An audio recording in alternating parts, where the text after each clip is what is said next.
পুরো ভিডিও দেখেছেন তারা যেভাবে আমাকে বলতে দেন আগে আপনি ডোন্ট লিড ওই আনসারের মতো আমেরিকা।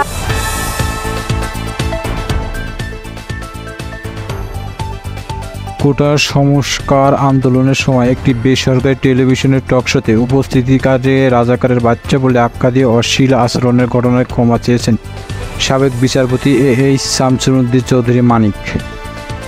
সোমবার সুপ্রিম কোর্টের জ্যেষ্ঠ আইনজীবী অ্যাডভোকেট ফাউজিয়া করিম ফিরোজের কাছে লিখিতভাবে এই ক্ষমা প্রার্থনা করেন তিনি। এর আগে অশ্লীল আচরণের ঘটনায় জাতির কাছে প্রকাশ্যে ক্ষমা চাইতে রোববার মানিককে লিগ্যাল নোটিশ পাঠায় ফাউজিয়া করিম ফিরোজ। নোটিশে বিচারপতি মানিককে প্রকাশ্যে ক্ষমা চাওয়ার পাশাপাশি উপস্থিতিকাকে দীপ্তি চৌধুরীর কাছে লিখিতভাবে ক্ষমা চাইতে বলা হয়।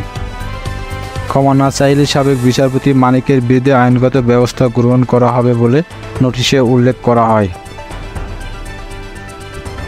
এর জবাবে সাবেক বিচারপতি মানিক লিখেছেন, তিনি একজন হাইপারটেনশন ডায়াবেটিক্স রোগী। টকশোর দিনে তাকে অনেক লম্বা পথ হেঁটে প্রোগ্রামে অংশগ্রহণ করতে হয়েছিল, ফলে তার ব্লাড সুগার নেমে যায় এবং ব্লাড প্রেশার বেড়ে যায় এবং একই সঙ্গে তিনি প্রচুর ক্লান্ত বোধ করেছিলেন, যার কারণে তিনি তার নিজের উপর নিয়ন্ত্রণ হারিয়ে ফেলেছিলেন। তিনি তার এরূপ আচরণের জন্য উপস্থিতিকার কাছে গভীরভাবে ক্ষমা প্রার্থনা করেছেন। এই বিষয়ে ব্যারিস্টার কাজী মারুফ ইসলাম গণমাধ্যমকে বলেন, সাবেক বিচারপতি এইচ শামসুল উদ্দিন চৌধুরী মানিক সিনিয়র অ্যাডভোকেট ফাউজিয়া করিম ফিরোজকে তার পাঠানো আইনি নোটিশের জবাবে লিখেছেন। সেখানে তিনি উপস্থিতিকাকে দীপ্তি চৌধুরী এবং জনগণের কাছে লিখিতভাবে ক্ষমা প্রার্থনা করেছেন। কোটা সংস্কার আন্দোলনের ইস্যুতে সম্প্রতি একটি টেলিভিশন চ্যানেলে আয়োজিত টকশোতে আলোচক হিসেবে অংশ নেন সাবেক বিচারপতি শামসুল উদ্দিন চৌধুরী মানিক ও রাজনীতি বিশ্লেষক গোলাম মাওলানা রনি।